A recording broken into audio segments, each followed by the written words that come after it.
Hello, नमस्कार। कोविड-19 के इस मुश्किल घड़ी में बच्चों, हम सभी लोग अपने घरों में रहकर कार्य करने के लिए थोड़ा मजबूर हैं।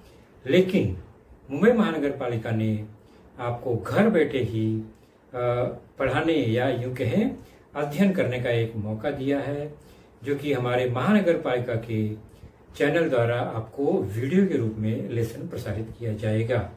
और उस लेसन के जो विषय हैं वो आपके स्क्रीन पर दिखाई देंगे और उसके टॉपिक भी आपको स्क्रीन पर ही दिखाई देंगे। तो चलिए शुरू करेंगे हम आज का अपना लेसन।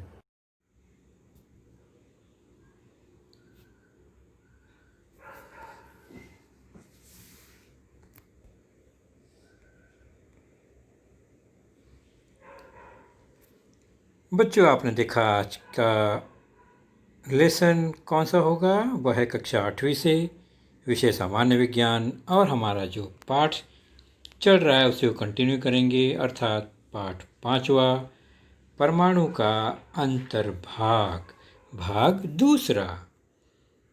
और हमारी आज की चर्चा होगी एटॉमिक स्ट्रक्चर, परमाणु की संरचना पर।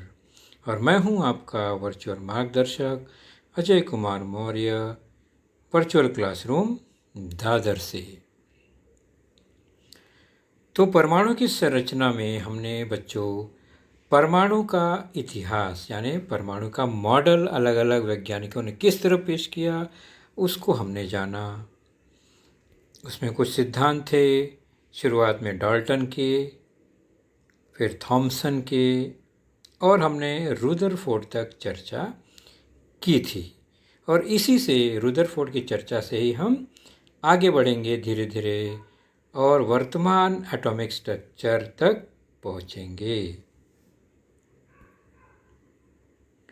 तो विभिन्न चरणों में कौन कौन सी खोज हुई थी हमने देखा था अभी। डाल्टन, थॉमसन और रुदरफोर्ड ने अपना अपना सिद्धांत प्रस्तुत किया था।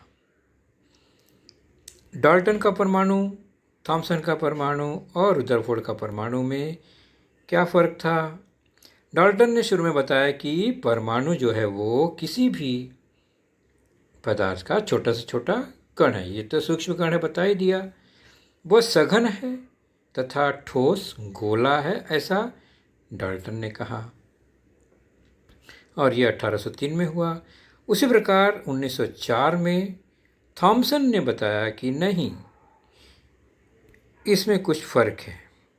उन्होंने बताया यह जो गोला है वह आवेश युक्त है, उसमें धन आवेश होता है, लेकिन उसी के अंदर ऋण आवेशित कण भी होते हैं, इसलिए यह उदासीन रहता है।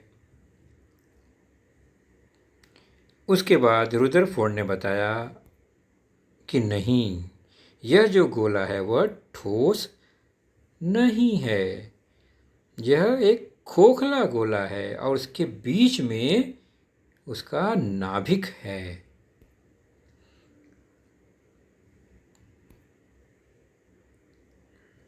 तो इस तरह से ये 3 परमाणु मॉडल हमने देखी थी।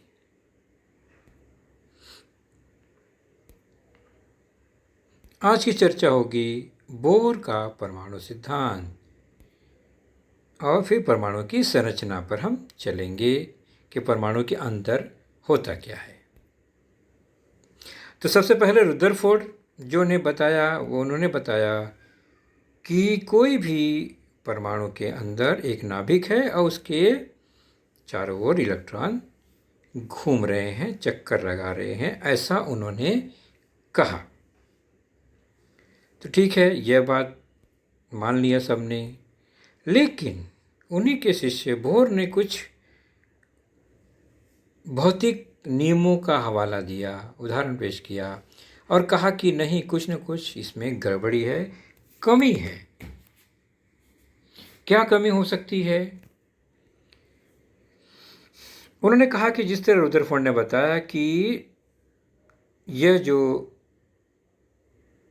ऊर्जा युक्त कण है, इलेक्ट्रॉन है, ऋणावेशित है, वह वृत्ताकार मार्ग में घूम रही है, ये तो सही बात है। लेकिन वृत्ताकार कक्षा में परिभ्रमण करने वाला विद्युत आवेशित वस्तु जैसे जैसे घूमते जाएगा उसकी ऊर्जा कम होती जाएगी, और अगर उसकी ऊर्जा कम होती जाएगी तो धीरे धीरे वह नाभिक की ओर आकर्षित होता जाएगा, अर्थात वह धीरे धीरे नाभिक के अंदर जाएगा और नाभिक का आवेश अस्थिर हो जाएगा, यानी यह जो परमाणु वो अस्थिर हो जाएगा। तो इस प्रकार रुदरफोर्ड का जो परमाणु एक अस्थायी आवेश युक्त परमाणु हुआ, जो कि गलत था, जबकि परमाणु सभी को पता है कि वह उदासीन होता है, क्योंकि उसमें जो धन आवेश और ऋण आवेश समान ही होते हैं। तो ऐसा होने पर यह अस्थायी हो गया, क्योंकि इसमें एक ऊर्जा खत्म हुई या आवेश खत्म हुआ इलेक्ट्रॉन का। ऐसे धीरे धीरे तो सभी चली जाएंगी, तो आवेश जो है वो अस्थायी होगा रुदरफोर्ड के परमाणु में। तब बोर ने क्या बताया? उन्होंने स्थायी कक्षा का बताया, यानी कक्षा स्थायी है, अर्थात जो इलेक्ट्रॉन है वो एक निश्चित कक्षा में होते हैं और स्थायी ऊर्जा वाले होते हैं, जो कि 1913 में ही तुरंत उन्होंने इसे बताया। तो सन 1913 में नील बोर ने स्थायी कक्षा परमाणु प्रतिकृति प्रस्तुत कर परमाणु का स्थायी भाव स्पष्ट किया। उन्होंने क्या बताया कि परमाणु के मध्य भाग में नाभिक है और नाभिक से समान दूरी पर, यानी कुछ दूरी पर ऊर्जा युक्त इलेक्ट्रॉन चक्कर लगाते हैं।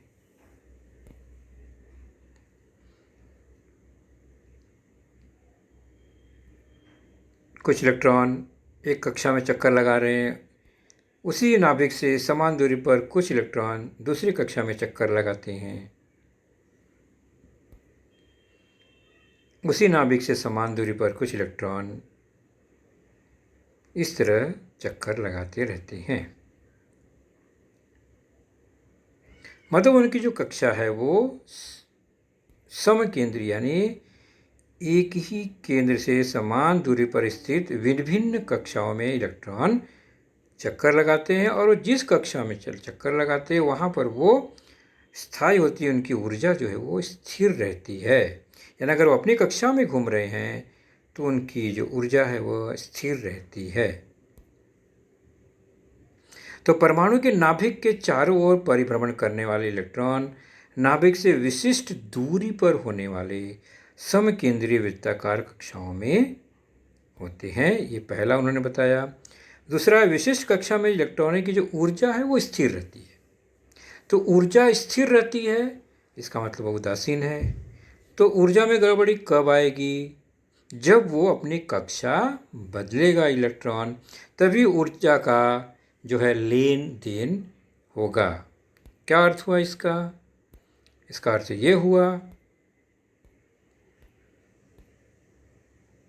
कि इलेक्ट्रॉन जो है भीतरी कक्षा से बाहरी कक्षा में अगर जाता है तो क्या होगा? उसे जाने के लिए अधिक ऊर्जा की आवश्यकता होगी, क्योंकि वह के नाभिक से दूर जाना है उसे।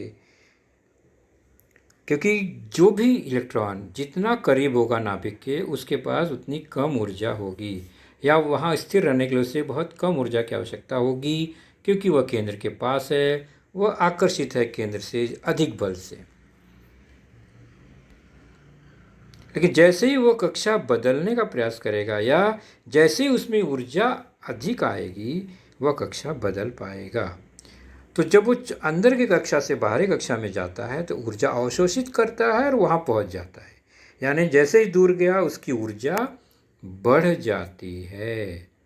ठीक उसका उल्टा, और जब वो ऊर्जा उसमें से ख़त्म हो जाएगी, कम होगी, तो वो छलांग लगाकर फिर से अपने पूर्ववत कक्षा में आ जाएगा, जहाँ जितनी ऊर्जा की आवश्यकता है। यानी अधिक ऊर्जा है तो वो बाहरी भाग में रहेगा, कम ऊर्जा हो गई तो फिर वो अंदर वाले कक्षा में आ जाएगा।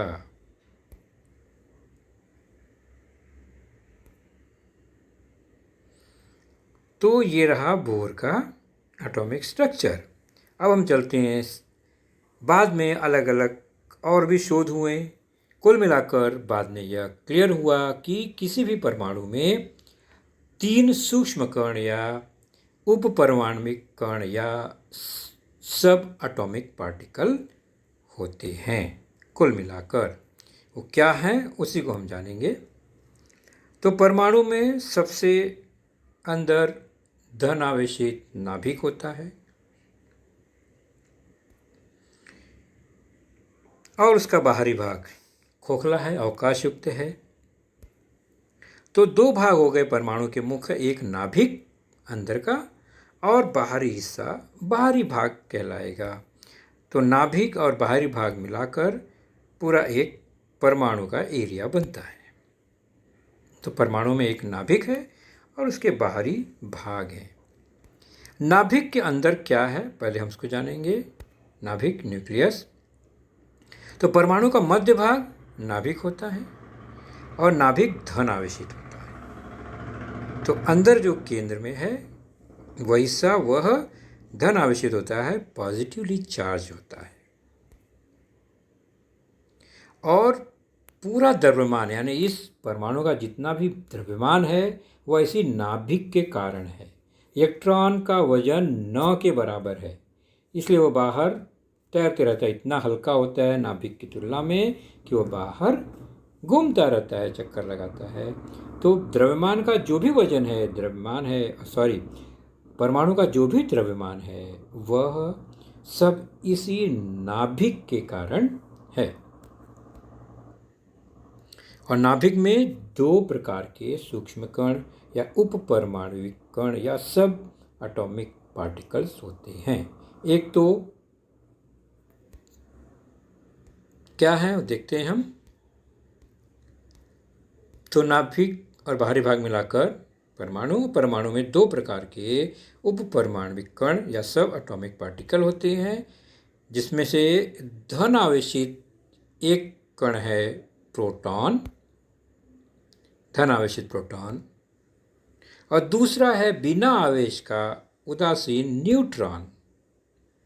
अर्थात नाभिक में 2 कण हैं, प्रोटॉन, न्यूट्रॉन। ये दोनों मिलाकर नाभिक का द्रव्यमान होता है, या यूँ कहे इस पूरे परमाणु का द्रव्यमान इन्हीं प्रोटॉन और न्यूट्रॉन के द्रव्यमान को मिलाकर बनता है। तो प्रोटॉन और न्यूट्रॉन को सम्मिलित रूप से न्यूक्लियॉन भी कहते हैं, क्योंकि ये न्यूक्लियस के अंदर है। तो एक घटक मान लिया, अगर इसको एक नाम देना हो तो न्यूक्लियॉन। न्यूक्लियॉन कहने का मतलब हुआ कि प्रोटॉन और न्यूट्रॉन दोनों हैं, दोनों मिलाकर इसको सम्मिलित रूप से न्यूक्लियॉन भी कहा जाता है। तभी हम नाभिक की चर्चा कर रहे हैं। नाभिक के अंदर जो 2 घटक हैं, नाभिक, बाहरी भाग, ये मिलाकर ही परमाणु होता है। तो नाभिक में हमने देखा धनावेशित प्रोटॉन होता है। परमाणु के नाभिक के स्थिति में जो भी आवेश है, धनावेश, वह इसी प्रोटॉन के कारण होता है, क्योंकि न्यूट्रॉन तो उदासीन है। और प्रोटॉन की जितनी संख्या होगी उसी संख्या को परमाणु क्रमांक कहते हैं। यानी प्रोटॉन जितना परमाणु का या तत्व का परमाणु क्रमांक जो है वह उतना ही हुआ, उसे Z से दर्शाते हैं। परमाणु क्रमांक को Z से दर्शाएंगे। अगर परमाणु क्रमांक 4 है किसी तत्व का, इसका मतलब उसके अंदर 4 प्रोटॉन होंगे।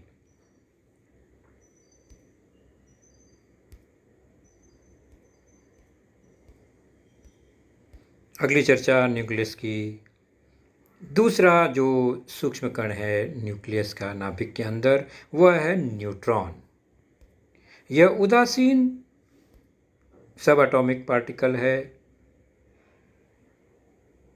और यह हाइड्रोजन को छोड़कर बाकी सभी परमाणुओं में यह पाया जाता है और इसकी संख्या लगभग प्रोटॉन के बराबर ही होती है। कुछ एक तत्वों को छोड़कर मोस्टली सभी तत्वों में प्रोटॉन और न्यूट्रॉन की संख्या समान ही होती है। तो इनका जब भी द्रव्यमान निकाला जाएगा तो प्रोटॉन और न्यूट्रॉन जोड़कर ही इसका द्रव्यमान होगा, क्योंकि दोनों इसके अंदर हैं।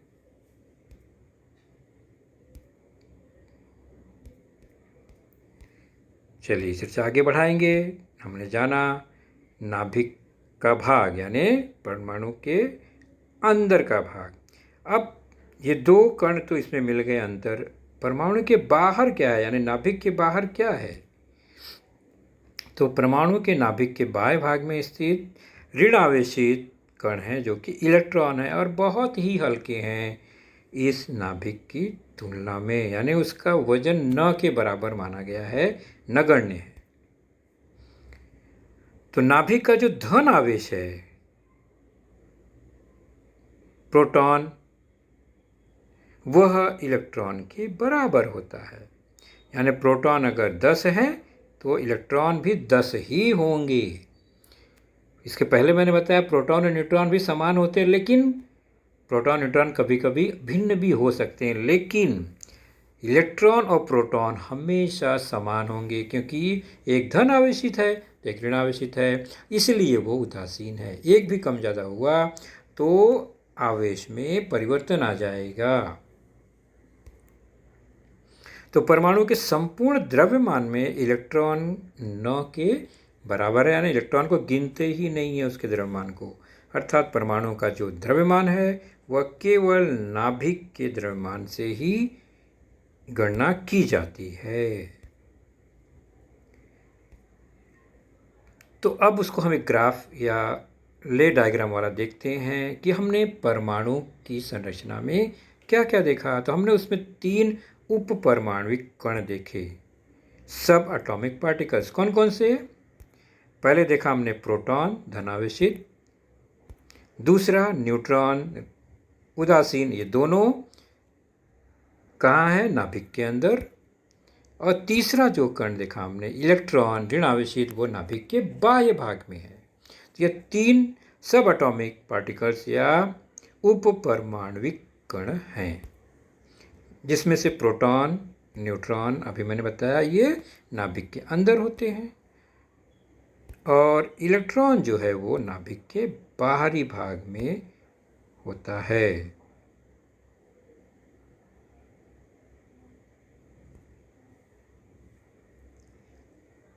तो परमाणु की संरचना में 3 महत्वपूर्ण सूक्ष्म कण या मूल कण या सब एटॉमिक पार्टिकल्स हैं, 2 नाभिक के अंदर, 1 नाभिक के बाहर।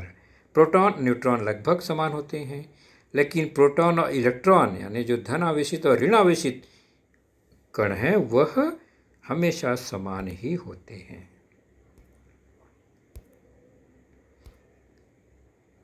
तो उप परमाणुविक कण प्रोटॉन इलेक्ट्रॉन न्यूट्रॉन, बार बार बता रहा हूँ, ध्यान रखिए इसे, जिसमें प्रोटॉन और न्यूट्रॉन नाभिक के अंदर और बाहरी कक्षा में इलेक्ट्रॉन हैं। प्रोटॉन और न्यूट्रॉन दोनों को मिलाकर सम्मिलित रूप से न्यूक्लियन कहा जाता है, यह हमने देखा अब तक। और नाभिक के अंदर प्रोटॉन न्यूट्रॉन या न्यूक्लियन है। और प्रोटॉन का आवेश और इलेक्ट्रॉन का आवेश दोनों समान होते हैं, केवल एक धनावेशित होता है तो एक ऋणावेशित होता है, इसलिए दोनों की संख्या भी समान है। एक न्यूट्रॉन का द्रव्यमान एक प्रोटॉन के द्रव्यमान के बराबर होता है, जो कि नाभिक के अंदर है। ई का द्रव्यमान मैंने पहले बताया इलेक्ट्रॉन का, वह न के बराबर है, इसलिए NpE मिलाकर द्रव्यमान होना चाहिए, लेकिन E की गिनती न के बराबर है, इसलिए परमाणु का जो द्रव्यमान A है एटॉमिक मास, वह N और P को मिलाकर होता है। चलिए यहाँ देखते हैं 2 उदाहरण, एक हीलियम नामक तत्व का, एक हाइड्रोजन नामक तत्व का। उसके अगर नाभिक को ध्यान से देखें तो आपको पता चलेगा कि हाइड्रोजन में एक P+ दिख रहा है, यानी एक प्रोटॉन है तो एक इलेक्ट्रॉन भी होगा ही, ये पक्का हो गया। और इलेक्ट्रॉन बाहरी कक्षा में होगा, नाभिक से बाहर।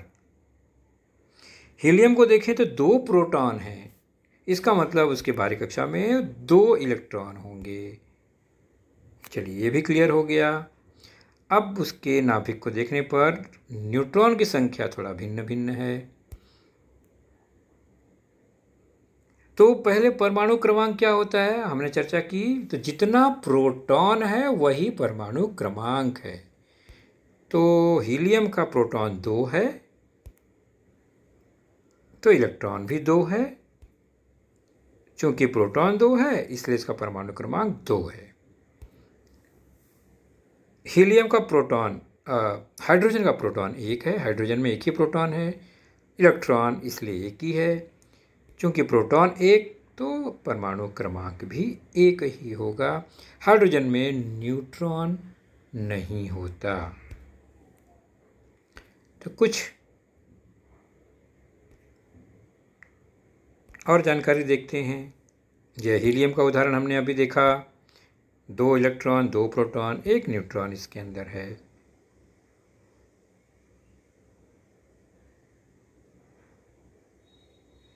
परमाणु द्रव्यमानक देखते हैं, भार देखते हैं। प्रोटॉन 2 इलेक्ट्रॉन 2 और न्यूट्रॉन 2। सॉरी, मैंने बताया था कि हीलियम में 1 ही न्यूट्रॉन है, नहीं, हीलियम में भी प्रोटॉन के बराबर ही न्यूट्रॉन है। थोड़ा सा मिस्टेक हुआ। तो प्रोटॉन 2 न्यूट्रॉन भी 2 इलेक्ट्रॉन भी 2। अब भार निकालना है, तो भार क्या होगा, तो हमने देखा परमाणु का भार पूरा उसके नाभिक के भार के बराबर होगा। नाभिक में प्रोटॉन और न्यूट्रॉन है, इसका मतलब परमाणु का द्रव्यमान जो A है वह प्रोटॉन प्लस न्यूट्रॉन के बराबर, अर्थात 2 प्रोटॉन 2 न्यूट्रॉन बराबर 4। यह हो गया परमाणु का द्रव्यमान, द्रव्यमानांक 4। और परमाणु क्रमांक कितना है इसका, प्रोटॉन के बराबर 2। 2 परमाणु क्रमांक हुआ, 4 परमाणु द्रव्यमानांक हुआ। उसी प्रकार हाइड्रोजन में क्या हुआ, तो हाइड्रोजन में 1 प्रोटॉन 1 इलेक्ट्रॉन, न्यूट्रॉन नहीं है इसमें। तो प्रोटॉन 1 इलेक्ट्रॉन 1 न्यूट्रॉन 0। तो इसका A यानी द्रव्यमानांक क्या हुआ, प्रोटॉन धन न्यूट्रॉन। प्रोटॉन 1 न्यूट्रॉन 0 मिलाकर 1 ही हुआ, अर्थात हाइड्रोजन का जो द्रव्यमान है वह भी 1 हुआ और उसका परमाणु क्रमांक भी 1 ही है क्योंकि प्रोटॉन 1 है। अब चलते हैं किसी भी तत्व का संकेत लिखने, यानी हर बार हमें चित्र बताकर प्रोटॉन न्यूट्रॉन या द्रव्यमान और परमाणु क्रमांक बताने की जरूरत नहीं है। हम संकेत द्वारा उसके परमाणु क्रमांक और परमाणु द्रव्यमान को स्पष्ट कर सकते हैं। कैसे, देखिए, पहले संकेत लिखते हैं बॉक्स में, लेफ्ट साइड में नीचे उसका परमाणु क्रमांक और ऊपर जो है परमाणु द्रव्यमानांक होगा। उदाहरण के तौर पर हाइड्रोजन परमाणु क्रमांक 1 और परमाणु द्रव्यमानांक वह भी 1 है। तो इसको संकेत रूप में पहले H लिखेंगे, उसके बाद उसके क्रमांक को नीचे और उसके द्रव्यमान को ऊपर लिखेंगे। इस तरह से H11 हो गया ये। उदाहरण के तौर पर हीलियम देखते हैं, परमाणु क्रमांक 2, परमाणु द्रव्यमानांक 2 और 2 4 था। तो इसको संकेत रूप में कैसे लिखेंगे, He हीलियम संकेत हो गया उसका, और नीचे परमाणु क्रमांक, ऊपर परमाणु द्रव्यमानांक। तो ये हो गया संकेत रूप।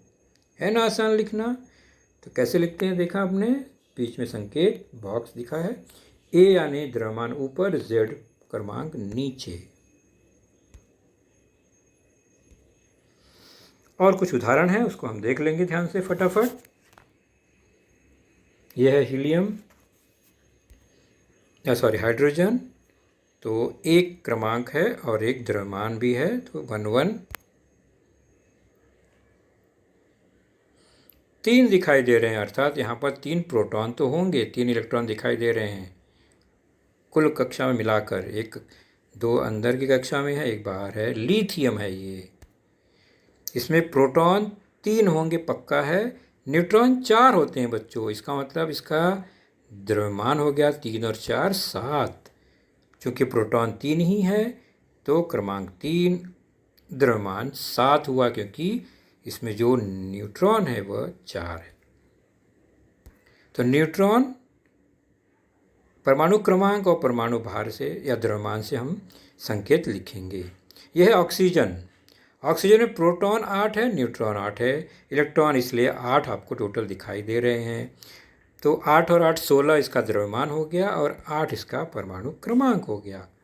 तो द्रव्यमान में प्रोटॉन न्यूट्रॉन मिला देते हैं और परमाणु क्रमांक में केवल प्रोटॉन की संख्या लिखते हैं। उसी प्रकार ये है, गिन लीजिए 9 फ्लोरीन। फ्लोरीन में 9 इलेक्ट्रॉन बाहर घूम रहे हैं, मतलब प्रोटॉन 9 होगा तो परमाणु क्रमांक भी 9 हुआ।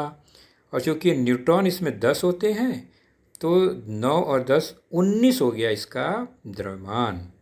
तो फ्लोरीन का क्रमांक 9 और 19 हो गया द्रव्यमान।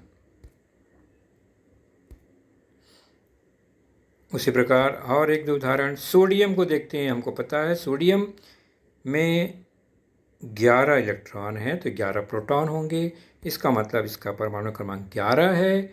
न्यूट्रॉन इसमें 12 होते हैं तो 11 और 22 23 हो गए। 11 और 23 12 मिलाकर 23 हो गए परमाणु द्रव्यमान। तो इस तरह उसको लिखेंगे। अगला है AS, आर्सेनिक। इसका परमाणु इसमें गिनने पर पता चलेगा कि इलेक्ट्रॉन 33 हैं, मतलब परमाणु क्रमांक 33 हुआ। और इसमें न्यूट्रॉन 42 हैं तो 33 और 42 मिलाकर 75 इसका द्रव्यमान हो गया। तो 33 क्या है परमाणु क्रमांक और 75 क्या हुआ द्रव्यमानांक, एटॉमिक मास। तो ये रहा संकेत रूप में लिखना। चलिए आपके लिए एक सिंपल सा उदाहरण है, देख लीजिए ध्यान से। अंदर प्रोटॉन को देखिए कितने हैं और बाहर इलेक्ट्रॉन कितने को देखिए। P+ सिंगल है, 4 इलेक्ट्रॉन है।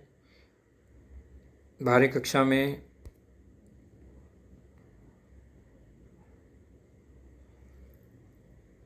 क्या ये सही होगा? दूसरी आकृति है P+N।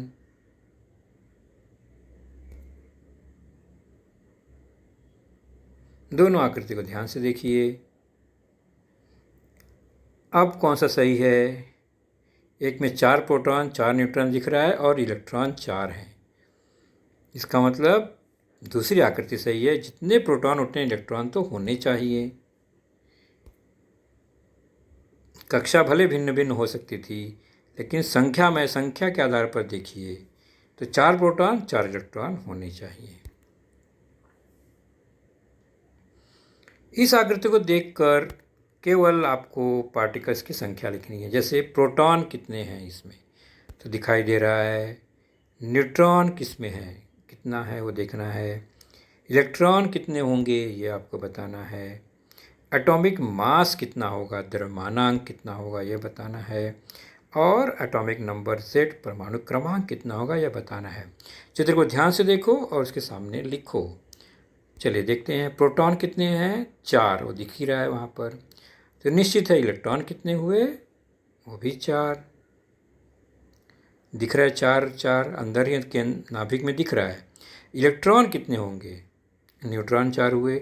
इलेक्ट्रॉन बाहर घूमने वाले 4 हैं वो भी। मास क्या हुआ, द्रव्यमान P और N मिलाकर 4 और 4 8 हो गए। और एटॉमिक नंबर क्या होंगे, क्रमांक, जितना प्रोटॉन 4 है तो ये हो गए 4। तो बच्चों आपने देखा आज का लेसन, उसके प्रमुख मुद्दों को ध्यान से बार बार दोबारा देखकर समझने का प्रयास कीजिए, क्योंकि एक बार देखने पर किसी को भी वो पूरा मुद्दा समझ में नहीं आता। तो जैसे ही हम 2 बार 3 बार देखेंगे तो हमें वह समझ में आने लगेगा। और इसके आगे की जानकारी जो होगी बच्चों, वह निश्चित ही हमारे अगले वीडियो में होगी। तो उस वीडियो को देखने के लिए, उसकी सूचना प्राप्त करने के लिए जो नीचे सब्सक्राइब का बटन होता है उसे ज़रूर प्रेस कीजिए और नोटिफिकेशन ऑन रखिए, ताकि जैसे ही हमारा लेसन चैनल पर डाला जाएगा आपको वह तुरंत प्राप्त होगा। तो अपना ख्याल रखिए, सुरक्षित रहिए। Thank you.